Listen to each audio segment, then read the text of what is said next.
insistant sur le fait que la fraude fiscale est un délit grave, très grave, et lorsqu'elle est commise par un élu de la République, la gravité est parfaitement incontestable.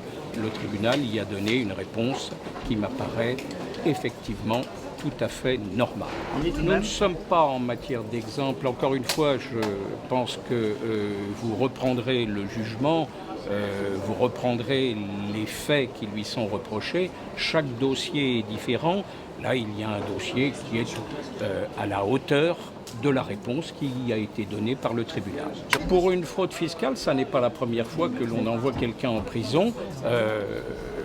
C'est encore une fois, au regard de la hauteur et de la durée des faits qui sont ainsi sanctionnés par le tribunal, me semble-t-il, ce qui explique la décision qui a été rendue.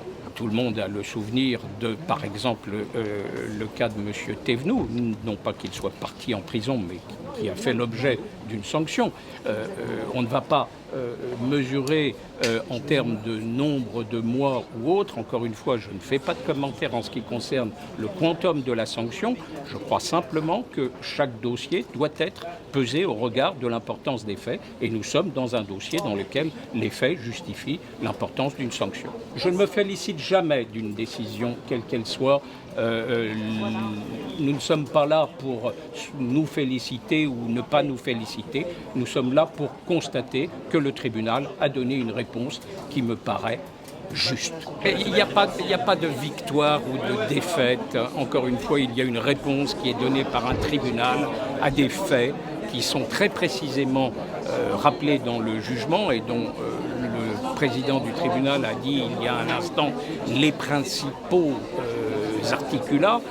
Ces faits sont graves, le tribunal y a donné une réponse qui est à la hauteur de la gravité de ces faits. Mais ne parlons pas de victoire ou de défaite, ça n'est pas l'objet. Nous sommes en face d'une décision de justice et la justice n'est pas question de victoire ou de défaite. Monsieur Dupond-Moretti a dit qu'il ferait appel. Je pense qu'en toute matière, le droit d'appel est ouvert à la personne qui fait l'objet d'une condamnation. Nous serons présents devant la cour d'appel, bien sûr. Je n'espère rien, je ferai en sorte que devant la cour d'appel, la réalité des faits soit constatée et sanctionnée. Merci.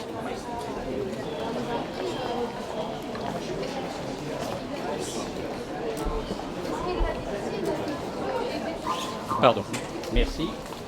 Merci.